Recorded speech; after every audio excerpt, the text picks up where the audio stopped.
Pick those up, sweetheart. That is what Dr. Caldwell said 14 minutes before Michael Chen's heart stopped beating. Elena Martinez does not flinch. She does not look up. She bends to collect the scattered papers, her movements economical and precise, the kind of motion that comes from training so deep it lives in muscle memory. Patient charts slide across the polished Houston tile floor like playing cards dealt by an angry hand. The ICU falls silent.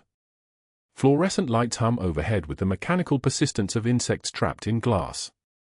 She gathers each page without hurrying, without acknowledging the residents watching from the nurse's station, their eyes a weight she has learned to ignore. Dr. Caldwell stands with his hands in his white coat pockets, his smile sharp as a surgical blade. He is tall in the way that money and heritage make a man tall, even when his actual frame is average. His shoes cost more than Elena's entire uniform allowance. He watches her work the way a cat watches a mouse commit to an escape it will never survive. "Gentlemen," he announces to the cluster of first-year residents, his voice pitched for maximum projection down the ICU corridor, "I have a wager for you. $100 cash. Which of you thinks our floor nurse here will last another 7 days?" The residents shift. No one speaks. Elena continues her work. Her fingers are steady as a surgeon's laser. A thin scar runs from her left wrist to her elbow, old, pale, barely visible beneath her sleeve unless the light catches it at the right angle. She has learned not to wear short sleeves. "I'm serious," Caldwell continues, stepping closer so the scent of his aftershave reaches her. It smells like money and confidence. 1 week. She'll be gone. Too much pressure, too much expectation. The mediocre always crack eventually. It's a certainty. Any takers? Elena places the final chart on top of the stack she has collected. The papers are warm from being pressed against her uniform. She straightens, turns to place them on the nearest rolling cart, and her hand brushes the pocket of her scrubs. Inside is a tarnished military challenge coin, worn smooth on one side from 18 years of handling. Her thumb finds it without thinking. "That's a bet," one of the residents says quietly. Dr. Caldwell's smile widens. "Excellent. I'll document it. But I want you watching her every shift. Watch her crack. Watch her realize she is nothing here. Watch her quit." He turns away, his coat flaring slightly with the precision of a man who has practiced the movement in mirrors. He does not look at Elena again. Looking at her would grant her acknowledgement she does not deserve, in his assessment. She is furniture. Important furniture, perhaps, because it can follow instructions, but furniture nonetheless. The ICU hums back into its normal rhythm. Ventilators wheeze their mechanical song. Monitors beep in their various tones.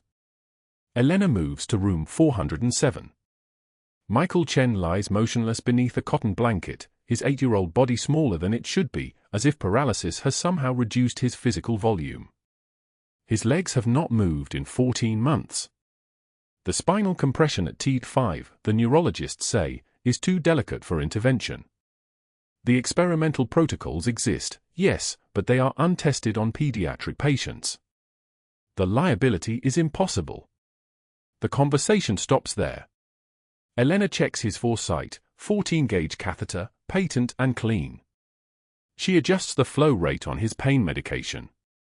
She checks his SpO2 on the bedside monitor, 94%. Good. She does not speak to him. Michael's eyes follow her, though. They are sharp eyes, aware eyes. The rest of him is trapped in a body that will not obey, but the eyes track her every movement. At 0600 hours, Marine General David Chen arrives. He moves through the hospital the way he moves through everything, with the kind of purpose that part of the ICU rearranges itself to accommodate him. He is tall, yes, but not in the way Caldwell is tall. This is a height earned through decades of standing straight in difficult places. His uniform is pressed to geometric perfection. His shoes are combat boots, scuffed and honest. He sits beside his son's bed without speaking.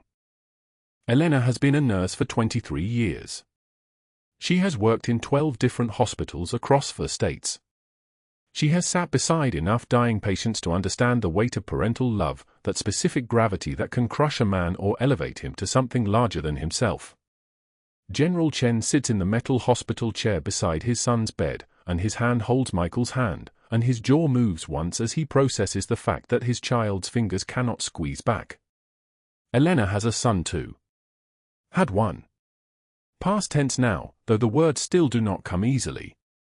Her son was a Recon Marine, attached to 3rd Battalion, 5th Marines, Dark Horse Company. He was killed in Baghdad, Jolan district, in a place Elena still cannot quite explain to people who have not seen the city burning in summer. Her son had been General Chen's executive officer. She had never mentioned it. She had never filled out any paperwork that would connect her to the Chen family. She had accepted the job at Seattle General under a name that was technically hers but belonged to a previous version of her life. General Chen does not know she worked in his son's battalion. General Chen does not know she spent 247 days with his son in a combat zone, extracting wounded, running blood, keeping young Marines alive in a trauma surgery that was really just controlled chaos with a stethoscope. Michael Chen does not know that Elena had held his father while the news came through, had watched the general's face process the fact that his son had stepped on a pressure plate IED while covering his squad's withdrawal. She had left the military 6 months after that. She had become a civilian nurse, though the training never quite leaves. The hypervigilance does not fade. The ability to remain calm while catastrophe unfolds does not retire. She carries it in her chest like a second heartbeat. The challenge coin in her pocket is from Michael's funeral. A fellow SEAL had pressed it into her hand as she stood beside General Chen at the grave site. The SEAL had whispered, "For your son. For his service. For bringing our brothers home." Elena had not corrected him. She had let him believe her grief was exactly what it appeared to be. Now she adjusts Michael's blanket, the paralyzed Michael, General Chen's living son, and notices that the boy is watching her with those alert eyes. She does not meet his gaze. She completes her rounds with the mechanical efficiency of someone who has done this 1,000 times. Her hands are steady. Her breathing is controlled. Her heart rate has remained consistent. These are professional standards, not emotional displays. The morning progresses. Dr. Caldwell makes rounds with the residents trailing behind him like ducks following their mother. He does not stop at room 407. He has already made his decision about Michael Chen. The case is complicated. The risk is high. The experimental nerve regeneration protocol, Reboa catheter placement with direct neural decompression, is too untested. Dr. Caldwell has made calls to the hospital board. He has consulted with 3 neurosurgeons. The consensus is clear: conservative care. Observation. Acceptance. Elena stands in the medication room at 1030 hours, preparing pain medication for her afternoon rounds. The fluorescent lights buzz overhead. The white walls curve around her like the inside of a hollow bone. No one else is present. She allows her shoulders to drop. Just for 10 seconds. Just this one moment where no one is watching. She removes the challenge coin from her pocket and holds it in her palm. It weighs nothing and everything. On one side is engraved a seal trident and a single name, Michael.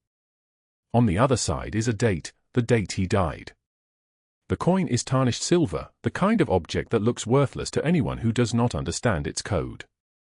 To Elena, it is a promise made and kept. Her son had wanted to save lives. She would spend her life doing it instead. That was the agreement. That was the covenant.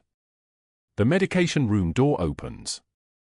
A nurse aide passes through, collects supplies, leaves without making eye contact. Elena returns the coin to her pocket. She finishes her preparations. She moves back out into the ICU as if she has been nothing but still the entire time. At the nurse's station, she overhears Caldwell on his phone, his voice low but not low enough. "No, I told you." The general is overinvested emotionally. He is not thinking clearly. The boy is paralyzed. The intervention is experimental. We cannot open the Pandora's box. Tell the board we discussed it and concluded it was medically inadvisable. A pause. Because I am the attending physician and my opinion is the authority that matters here. That is exactly right. Elena does not look up from her computer screen where she is entering vital signs. Her jaw clenches once, an involuntary muscular response she does not permit to happen again. She types, room for 0702 sat 94%. Heart rate 68 BPM. Blood pressure 102/64. No change.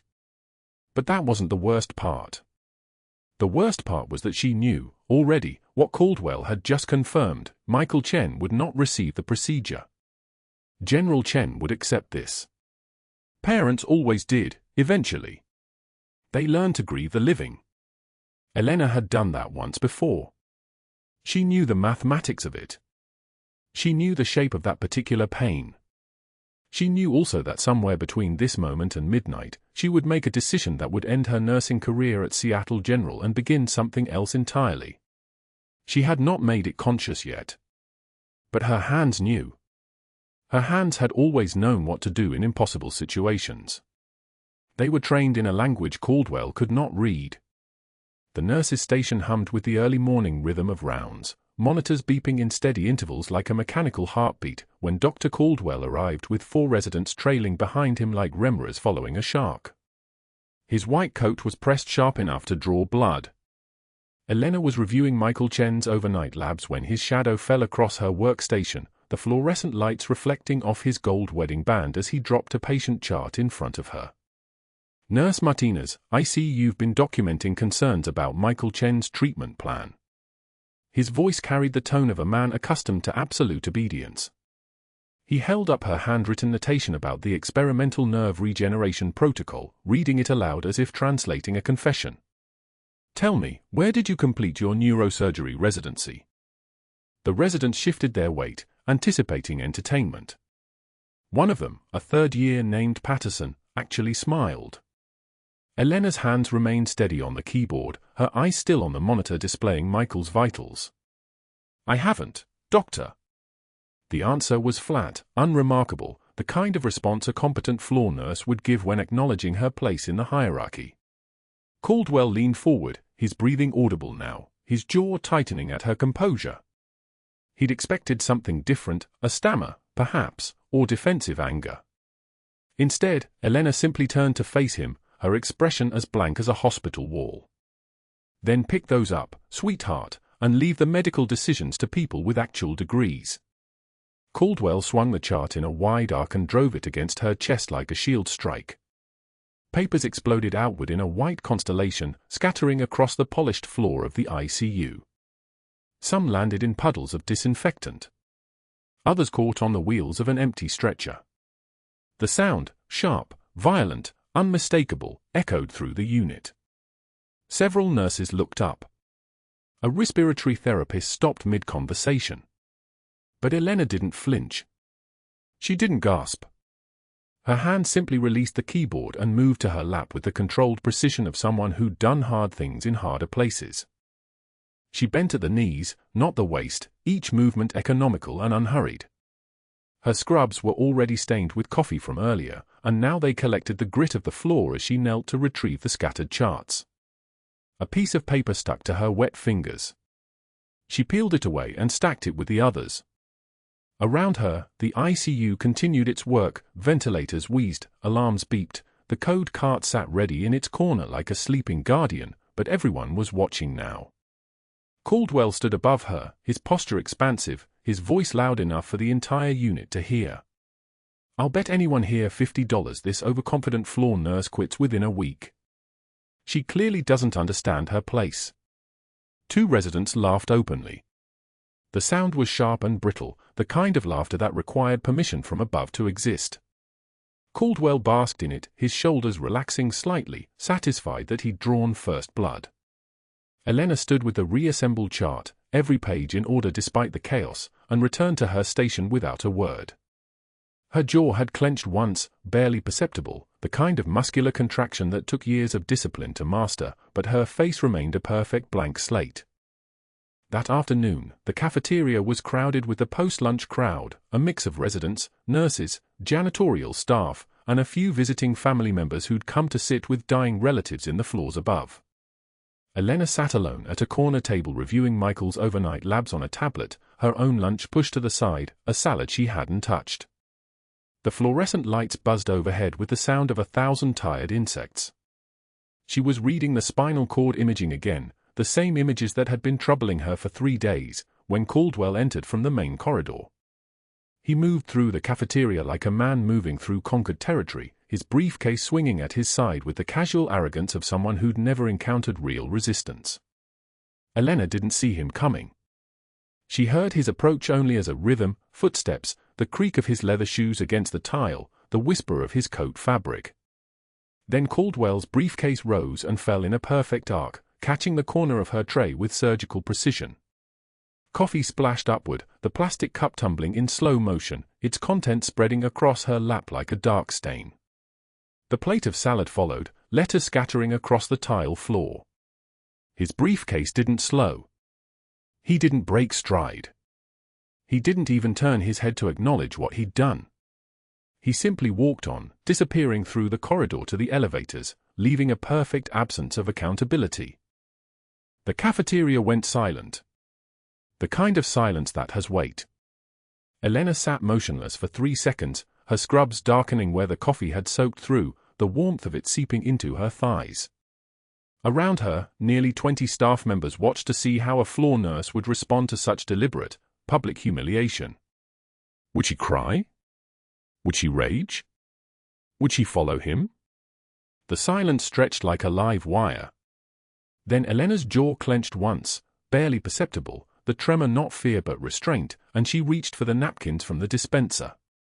She knelt on the floor and began cleaning up the mess, working methodically, with the same economic precision she'd used to gather Caldwell's scattered charts that morning.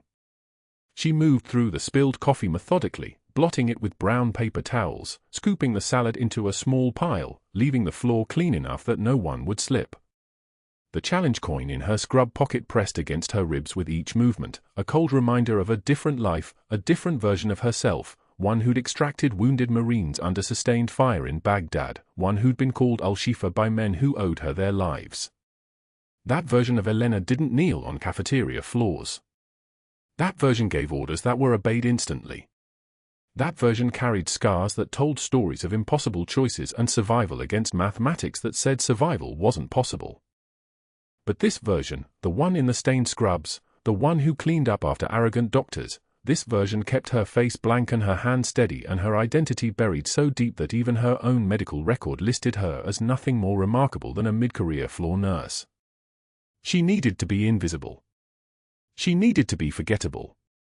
She needed to be the kind of person a man like Caldwell would dismiss entirely, which meant she had to accept his contempt without flinching, had to absorb his cruelty without breaking, had to maintain the fiction that she was exactly what she appeared to be, just a nurse, overstepping her authority, needing to be reminded of her place. The coin pressed harder against her ribs. Her hands remained steady. She finished cleaning. That evening, Elena was standing outside Michael's room, reviewing his chart one more time before the end of shift, when Caldwell rounded the corner. He moved with the easy confidence of a man who'd already won, his white coat buttoned now, his tie loosened slightly. He positioned himself between her and the exit, a calculated move that forced her to acknowledge him. His smile was the kind that men wore when they held all the cards. "I've been making calls, Martinez. Your employment history is sparse. Almost like you appeared out of nowhere 6 months ago." His voice dropped, became more conversational, which somehow made it worse. "Makes me wonder what you're hiding." He paused, letting the implication settle into the space between them. "I'd hate for HR to start asking questions. Those background checks can be so invasive. Especially when there are gaps. Interesting gaps. The kind that make people curious." Elena's hands remained at her sides. She didn't cross her arms. She didn't shift her weight. She simply looked at him with eyes that had seen fields of blood and children who would never walk again, and the moment when a man decided to live or die based on the steadiness of her hands. But that part of her history was locked away now, sealed behind years of silence and careful reinvention. So she said nothing. She simply held his gaze for 2 full seconds, and then she turned and walked past him down the corridor, leaving him standing in the doorway like a man who'd thrown a punch at a ghost. The monitors continued their mechanical breathing. The fluorescent lights hummed their tired song. And somewhere in the building, a child lay paralyzed in a hospital bed, his mother holding vigil by his side, his father unaware that his own son's salvation was walking past him every single shift, wearing scrubs instead of dress whites, accepting contempt instead of salutes, carrying a challenge coin instead of a sidearm. What happened next would change everything. But not yet. Not for another 12 hours. At 0200 hours, the alarms would scream. The alarms began at 0200 hours. Not the routine chirps of a monitor out of range, not the soft beeping that meant a line had shifted or a blood pressure cuff needed recalibration. These alarms screamed. 3 of them in unison, a discordant harmony that cut through the hum of the ventilator and the whisper of the 4 pumps like a knife through silk. Elena's eyes opened before her feet hit the floor. Muscle memory. 18 years of sleeping in hospital chairs had trained her nervous system to recognize the difference between noise and danger, and this was danger. She was moving before the resident on duty even turned his head, before the night shift nurse stationed at the main desk looked up from her computer screen where she'd been charting vitals that were about to become irrelevant. The ICU was a study in controlled chaos. Fluorescent lights reflected off monitor screens that glowed like the windows of burning houses. The ventilator wheezed its mechanical rhythm, steady and relentless, while monitors beeped in a rhythm that no longer matched Michael's deteriorating physiology. Elena reached his bedside in 8 seconds. She had counted every one. Michael Chen's eyes were open, but the pupils were blown wide, black moons eclipsing the blue irises. Not reactive. Not good. His breathing was erratic, shallow gasps interrupted by the machine's forced deliveries that his body was no longer accepting gracefully. The kid's small chest rose and fell in patterns that suggested the air was meeting resistance somewhere between the tube and his lungs. Somewhere in the architecture of his small body, something had shifted. Something had collapsed. The pulse oximetry monitor displayed numbers that made Elena's jaw clench once, barely perceptible. 74% oxygen saturation. The target for an 8-year-old was 98% minimum. Every second that ticked past, that number was trending downward like a stock market before a crash. The ventilator was pushing oxygen into the child's lungs, but the oxygen wasn't transferring. The blood wasn't picking it up. The numbers were falling because something was blocking the oxygen's path into Michael's bloodstream. General Chen was suddenly at the bedside. Elena hadn't heard him move, hadn't heard his door open or his bare feet hit the hallway tile. He just appeared, gripping the bed rail with knuckles white as bone, his jaw working silently as he watched the saturation numbers drop. 71%. 69%. The man's breathing synchronized with his son's gasping, as if he could will oxygen into the boy's blood through sheer parental force of will. What's happening?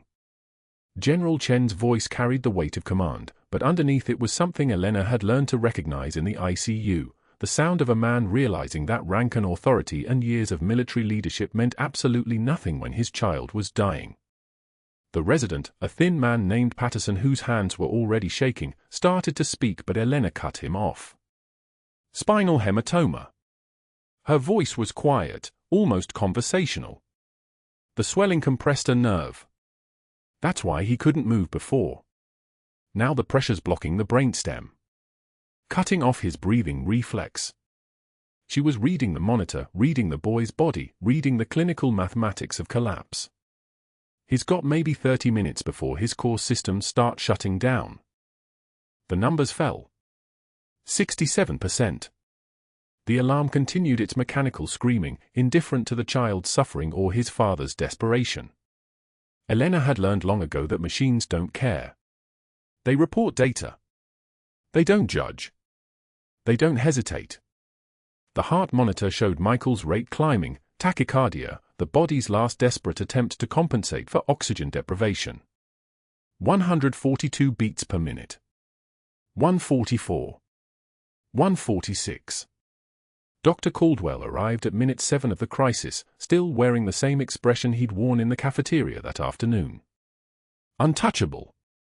Convinced of his own invulnerability. His eyes moved across the monitors with the speed of genuine medical training, and for a moment, Elena saw past the arrogance to the competent physician buried underneath. The man could read a monitor. The man could calculate odds. That was what made him dangerous. He wasn't stupid. He was intelligent enough to know exactly how impossible this situation was, and how protected he would be by refusing to intervene. "Get me the latest scans," Caldwell said, his voice carrying the flat certainty of someone accustomed to being obeyed. Patterson was already moving, already pulling up the imaging on the wall-mounted monitor. The CT scans appeared, Michael's spine rendered in cross-sectional slices, layer upon layer of bone and spinal cord, and, there, unmistakable, a dark mass pressing down from above like a hand gripping a child's throat.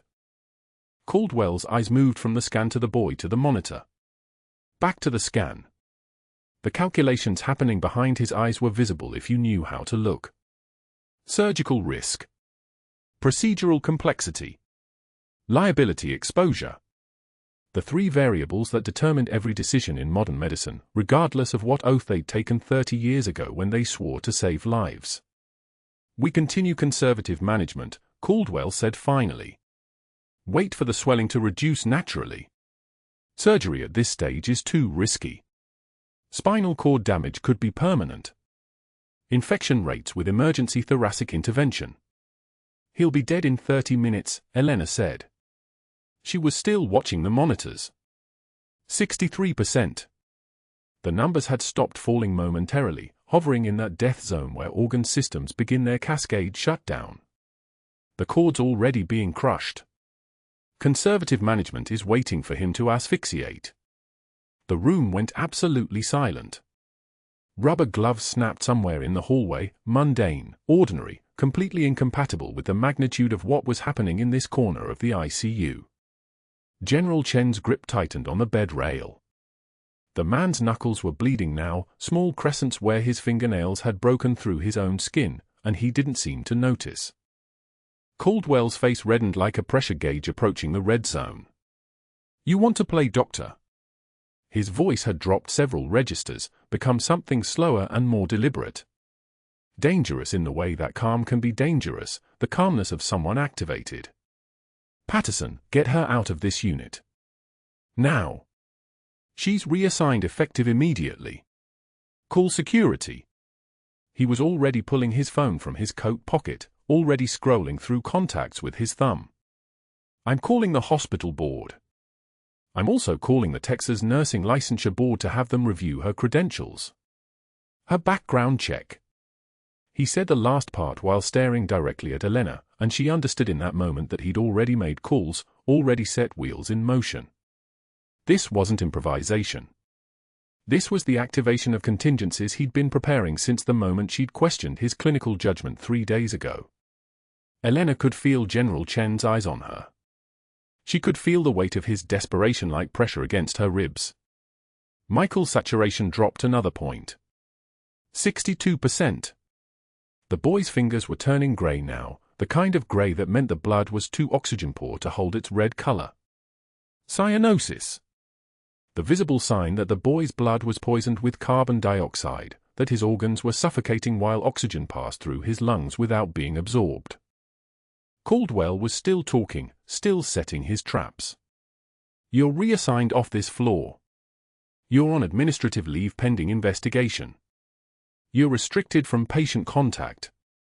And if you so much as look at a medical file again without proper authorization." Elena's hand closed around the tarnished military challenge coin in her scrub pocket. The weight of it, the familiar roughness of the metal worn smooth by hands that had held lives together in places where lives fell apart like sand. She could feel the edges of the coin pressing into her palm, could feel it like a heartbeat that wasn't her own. For Tours. 12 years. 1,473 combat extractions, including the 12 Marines in Baghdad that had cost her everything she was and given her a second identity as a floor nurse in a civilian hospital where she was supposed to be nobody. Michael's oxygen saturation dropped to 60%. The alarm increased its pitch, became almost hysterical in its urgency. General Chen was beside himself now, his composure finally fracturing like old glass. "Please," he whispered. Not a command. Not an order. Just a father whose son was dying and all his authority meant nothing. Elena looked at Caldwell, who was positioning himself in the doorway, blocking the path to the equipment cabinet. Strategic. Smart. Creating a physical barrier between her and the tools she would need. Calculated. The kind of move a man made who had read the situation and understood that the quiet floor nurse might try something desperate if given the opportunity. "Did I stutter, petty officer?" Elena's voice dropped an octave. The timid nurse vanished. Something older, something forged in places where hesitation meant body bags, took her place. She wasn't asking permission. She was stating a fact. "Get me a thoracic surgery kit. Now." Patterson moved without thinking, responding to the command authority in her voice like his body recognized it before his mind did. Caldwell made a move toward her, but General Chen was already standing between them, blocking his path with the simple physics of his body, and that's when Elena pivoted toward the equipment cabinet. Michael's oxygen was at 58%. The machines were screaming. The boy's body was failing in layers, each system abandoning the others as the oxygen deprivation spread like fire through his brain. She reached past the resident, grabbed the surgical kit, the sterilization field. Her hands moved on their own, muscle memory from battlefields taking over. She'd held lives together with improvised thoracic procedures in the back of medical transport helicopters, had performed emergency cardiac massage with her hands while helicopters screamed above and rounds pinged off metal hulls. Caldwell was shouting something about authorization, about liability, about security, but he was just noise now. White noise. The same noise she'd learned to filter out years ago when staying alive required focus and nothing else. Michael's monitor showed 55% and falling. The boy's lips were blue now. Not the pale blue of a child's natural coloring, but the deep cyanotic blue of a body that had stopped oxygenating entirely. 40 seconds remaining, maybe. Elena's hands were already moving toward the boy's sternum, already calculating the entry point for the chest tube, and she knew what came next would end everything. Caldwell's threats. Caldwell's calls. Caldwell's investigation. All of it would become irrelevant the moment she made that incision. The scrub nurse handed Elena the surgical gown without asking questions. That was the problem with midnight shifts, exhaustion made people compliant. Elena's hands moved through the ritual, gown, gloves, mask. The challenge coin pressed against her ribs like a second heartbeat as she pushed into the OR where Michael Chen lay unconscious, his oxygen saturation dropping in real time on the monitor. 68%. The ventilator wheezed its mechanical rhythm, fighting a battle it was losing. Every second the hematoma compressed his brainstem, his brain was dying. She had maybe 4 minutes before the damage became irreversible. Dr. Caldwell's voice exploded through the intercom from somewhere in the hospital, his screams audible even through the surgical suite walls. "Security! Now! That nurse cannot enter an operating room. That is a direct order." The words crackled with rage, but Elena was already focused on what mattered. Michael's small chest. The anatomy she'd memorized. The procedure that would either save him or confirm what Caldwell already believed, that she was reckless and dangerous. The attending resident, Dr. Sarah Park, stood across the sterile field. 28 years old. Brilliant. Terrified. "What are we doing here?" Park whispered, and Elena understood the real question: why are you doing this? Why are you throwing your career away? Elena didn't answer. Instead, she picked up the scalpel and made the first incision. The blade moved through skin with the precision of someone who had done this before, intense, lit by chemical glow sticks, in vehicles with no anesthesia, on soldiers with hours left to live. Michael would have anesthesia. Michael would have a proper sterile field. Michael would have a chance because Elena had learned the hard way what happened when you waited for permission. Blood pooled in the incision. Elena called for the suction without looking up, her voice level, commanding. The hemostats went on with practiced efficiency. She was exposing the thoracic cavity now, moving with the terrifying fluid precision that comes from having already done the worst thing possible and survived it. The resident across from her was breathing too fast. "Steady," Elena said, and something in her tone, something ancient and certain, made the young doctor's hand stop shaking. The hematoma was visible now, a dark mass pressing against Michael's spinal cord like a fist closing around his brainstem. If she opened the dura, the spinal membrane, she could work directly on the compressed nerve tissue. But the margin for error was invisible. 1 millimeter too deep and she severed pathways that would never regenerate. One moment of hesitation and Michael's oxygen would drop below 40. The room temperature felt like a combat surgical shelter, and Elena's hands moved like they had moved 100 times before in places that no longer existed on any map. She opened the dura with the precision of someone defusing a bomb with her fingertips. The cerebrospinal fluid clear. The nerve tissue pale and compressed, strangled by blood that had no right to be there. Elena's fingers, gloved in latex as thin as a whisper, began the manual manipulation that no textbook would ever recommend. She bypassed the hematoma, working beneath it, around it, relieving the pressure with movements that felt like prayer spoken in muscle memory. The resident was staring at her. "Where did you learn this?" Park's voice was small, awed. Elena didn't answer. She was listening to the monitor. 72% oxygen. That was wrong. That was better than possible. She adjusted the ventilator settings. 75. 82. The color was returning to Michael's lips. The pale gray was becoming a healthier pink. "Sinus rhythm," the anesthesiologist called out. "All vitals stabilizing." Elena's hands continued their work, finishing the manipulation, beginning the closure. The fluorescent lights overhead cast no shadow. There was only the sound of her breathing and the accelerating beep of the heart monitor finding its rhythm again. 23 minutes from first incision to final closure. 2 minutes before Dr. Caldwell would arrive at the OR doors and stop dead at what he was witnessing. Elena didn't look up as he appeared in the observation window. She was tying off the last layer, her hand steady as a surgical laser, her face showing nothing. Michael Chen was breathing. Not with a machine anymore, with his own lungs. Oxygen at 91% and climbing. Caldwell's face through the window was the color of raw meat. He turned, his footsteps audible even from inside the sterile room, and Elena heard his voice crack as he made the first call. "Patricia. It's me. I need an emergency termination approved. Now. Nurse performing unauthorized surgery. Full scope violation. This is catastrophic." He listened, then, "Yes, I have witnesses. No, the board can handle the liability. I don't care if she saved the patient. She performed surgery without authorization. That's the charge." The phone went down. Elena continued suturing. The second call came 30 seconds later. She heard Caldwell's voice rising in the hallway, his control shredding like wet paper.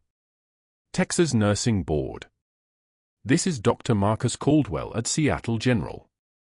I'm reporting gross negligence and practicing medicine without a license. A floor nurse just performed an open cardiac procedure and direct manual manipulation of spinal hematoma without licensure or authorization. Yes, I will testify." The board representative must have asked if the patient survived, because Caldwell's response was sharp, defensive, "That's irrelevant to the charge. She broke the law. Arrest her." The third call was to the private investigator. Elena heard the calm clarity in Caldwell's voice now, the predator shifting tactics. "I want everything on Elena Martinez. Every job, every reference, every gap in her employment. Military discharge papers. I want to know why her file is sparse. Find something. Anything. She's hiding. The phone disconnected. Elena tied off the final suture and stepped back from the table. Michael Chen's chest rose and fell with the autonomy of the living. His oxygen saturation held steady at 93%. His heart rate was strong. He was alive because Elena had made the decision that mattered more than her survival. Security arrived at 0600 hours. 2 officers in dark uniforms, one with his hand on his belt, not a weapon, just the posture of someone uncomfortable. The morning shift was arriving now, nurses and residents shuffling in for rounds, and Elena was escorted through the ICU in front of all of them. Her badge was confiscated. Her locker was emptied into a hospital-issue cardboard box. General Chen tried to intervene, his uniform making his authority clear, but Caldwell was already there with a document in his hand, a restraining order, filed in the hours before dawn, preventing Elena from contact with Michael or the Chen family. Elena's face remained blank. She had worn this mask before, in rooms where showing emotion meant showing weakness. She walked out without a single word, the box in her arms, the challenge coin still heavy in her scrub pocket. The parking lot was empty except for rain that had started sometime during the night, hammering the asphalt like applause or accusation. Elena couldn't decide which. At 0300 the following morning, she sat in a diner on Houston's north side that never closed, never asked questions. The coffee had gone cold an hour ago, but Elena stared into it anyway, watching her reflection disappear into black. Her phone was on the table, face down, vibrating with calls she wasn't answering. 17 missed calls from a number that meant handler, mission control, the life she'd built in the shadows. The investigation was compromised. Her cover was burned. She had saved one child's life and destroyed years of work, countless operations, the entire infrastructure of her hidden identity. The waitress refilled her coffee cup without asking, and Elena thanked her with a voice that sounded like it belonged to someone else. Someone smaller. Someone who had just realized the price of choosing a child over a mission. The rain outside stopped. Then started again. Elena pressed her palm against the challenge coin through the fabric of her scrubs and felt the weight of every choice that had led her to this moment. Baghdad, the shadow wars, the quiet extraction of soldiers from impossible places, all of it ending in a diner where nobody knew her name and nobody would ever know what she'd done. Tomorrow, General Chen would request Elena's sealed military record. Tomorrow, an Iraqi man would arrive at Seattle General with a laceration that would change everything. Tomorrow, 50 people would hear a word in Arabic that meant healer, and the carefully constructed fiction of a simple nurse would collapse like tissue paper. But that night, Elena sat alone in the fluorescent glow and wondered if she'd destroyed everything for someone she couldn't save through official channels, and if that made her a hero or a fool. The challenge coin felt heavier than it ever had. The sliding glass doors of Seattle General's emergency room hissed open, and the paramedics wheeled in a man with a face twisted in recognition the moment he saw Elena suturing a laceration in Bay 4. His accent cut through the chaos like a blade. Al-Shifa, he whispered. The healer. The words in Arabic hung in the air, electric, dangerous. Elena's hands didn't stop moving. The needle threaded through skin with mechanical precision. 1 stitch. 2. 3. But her jaw tightened, almost imperceptible, a muscle memory of combat zones and names she'd buried in classified files. The paramedics looked confused. The patient looked terrified, not of his injuries, but of recognition. Of exposure. Of the weight of memory. He was Ferdane, the intake nurse whispered to a resident. Former combatant. Seeking asylum. His eyes never left Elena. She'd extracted him in Baghdad. 2007, outside Fallujah. The Jolan district burning behind them. 12 wounded Marines, one nurse moving through fire like she'd made a deal with death itself. Before the intake coordinator could finish the admission paperwork, the veteran security guard stepped forward from the corner where he'd been watching the monitors. His name was Clayton, and his shoulders carried the weight of someone who'd walked through the same streets Elena had. Someone who remembered. Master Chief Petty Officer. His voice was careful. Respectful. The kind of respect you only gave to someone who'd bled in the sand beside you. The entire bay went still. Monitors beat their mechanical rhythm into a silence that felt solid. Elena set down her instruments. Pulled off her latex gloves with a sound like gunshots. Turned to face Clayton without expression. Petty officer. Her voice had changed. The deferential nurse was gone. This was command presence. This was someone who'd ordered men into fire and brought most of them home. How did you? Sanjin Valley. 2009, you pulled my squad out of a valley when we were pinned down. I had shrapnel in my thigh. You carried my assault rifle and your medical bag and never slowed down. He met her eyes. I never forgot your face. And I never forgot how you moved under fire, like death itself wasn't allowed near your Marines. The resident stared. The paramedic stared. The Fedayeen fighter on the gurney lay very still, watching this woman's identity dissolve like classified paper in acid. And that's when General David Chen appeared in the ER doorway. He was in civilian clothes, charcoal suit, no insignia, but the air pressure changed when he walked into the bay. He moved with the terrifying calm of someone who'd made decisions that cost lives. His son's father. Michael's protector. He'd been waiting outside, he said quietly, because the boy had whispered a name when he woke up. A name that didn't match any of the hospital records. A name that shouldn't have existed. So he'd made 3 phone calls, one to the Pentagon, one to Naval Intelligence, and one to a contact at the Department of Defense who owed him a favor from their days at Quantico. I pulled your sealed file, General Chen said. His voice was steady as a surgical laser. The one that says you were never in Seattle, General. The one that says you don't exist. He looked at Elena the way a commanding officer looks at someone who sacrificed everything for the mission. My son told me you saved his life. The medical record says Dr. Caldwell performed the emergency procedure. But Michael said it was the nurse. The quiet one. The one with steady hands. Elena didn't speak. There was nothing to say. The mask was broken. The invisible armor had a crack in it. General Chen opened a folder. Paper moved in his hands like he was holding evidence of resurrection. Bronze Star, he said. Each word its own sentence. A beat.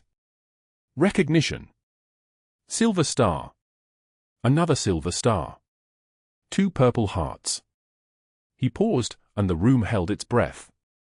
3 Navy crosses for extraordinary heroism under fire. And a classified citation, redacted, still classified, but the summary is clear. 12 wounded Marines extracted from active combat zone. Sustained enemy fire. 1 Navy nurse. 1 medic bag. All 12 Marines came home breathing. The resident's face had gone the color of old gauze. Clayton stood at parade rest, eyes forward, jaw tight. The Fedayeen fighter closed his eyes like he was remembering prayer. Then Dr. Caldwell's phone buzzed. It buzzed 47 times in the next 30 seconds. Elena heard it from across the bay, a sound like wasps trapped in his pocket. He pulled it out with shaking hands, and his face drained of color so completely he looked like a man who'd just been told he was terminal. The video was everywhere. 47 notifications. 47 shares. A resident had filmed him throwing the patient chart at Elena's chest 2 weeks ago, papers scattered like confetti, his voice sneering loud enough for the entire ICU to hear. Pick those up, sweetheart. 15 seconds of footage. 15 seconds of arrogance on repeat across every social media platform. And then the second video. The cafeteria. His briefcase connecting with her lunch tray. The crash. The mess. Him walking past without breaking stride. Another resident had caught that one too. Both videos were tagged with her name. Both videos included timestamps. Both videos had been shared by Dr. Patricia Voss, his medical school mentor, in a scathing editorial published 6 hours ago in the Houston Medical Journal, on medical arrogance and the abuse of power, a response to viral cruelty. She named him directly. Described his history of bullying nurses stretching back 20 years. Called for a full board review of every case he'd supervised. Called his conduct a stain on the profession and announced she was formally disowning him as a former mentee. Her credibility was unassailable. She'd trained half the attendings in the hospital. She'd pioneered 3 surgical techniques still taught in medical schools. And she had just publicly, permanently, irrevocably destroyed Dr. Caldwell's reputation. The hospital board members he'd called for favors to block Elena's reinstatement began texting him legal disclaimers. The nursing licensure complaint he'd filed against her was suspended pending investigation into his own conduct.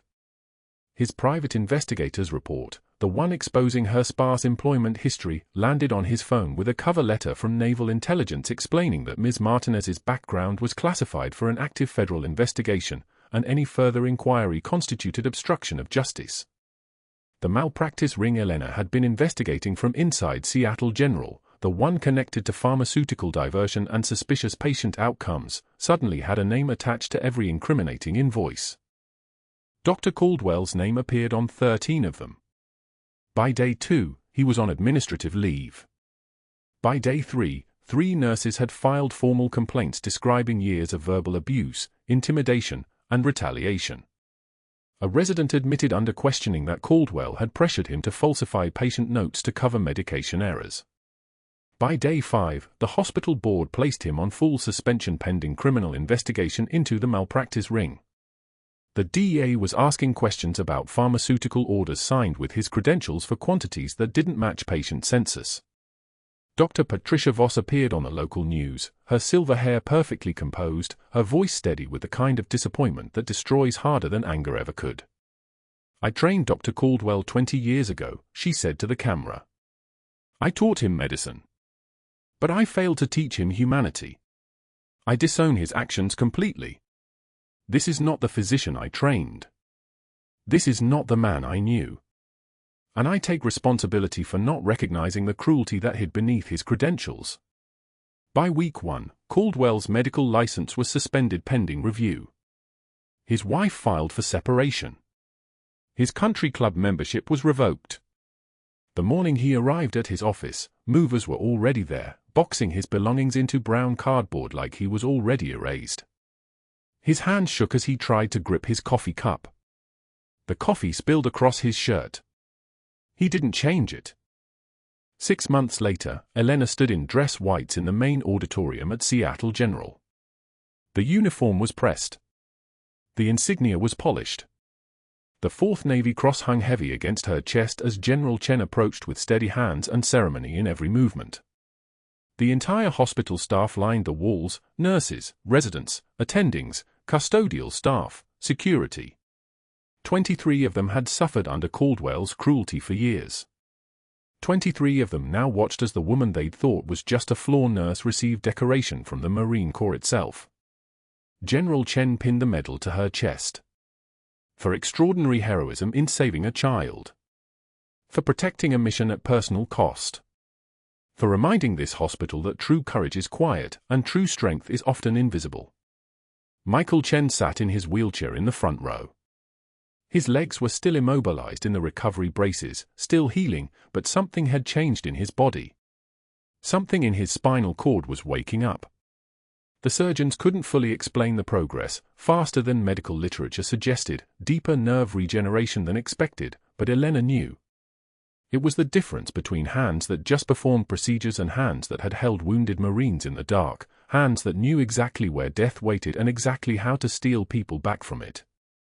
The boy's fingers moved. Not much. But movement. The neural pathways firing again. His right hand closed around something small, something metal, something tarnished with age and weight. Elena had slipped the challenge coin into his hand the night she saved his life, just before security escorted her out. A SEAL team gift. A symbol of something that transcended rank and uniform. He clutched it now like it was the only real thing in the world.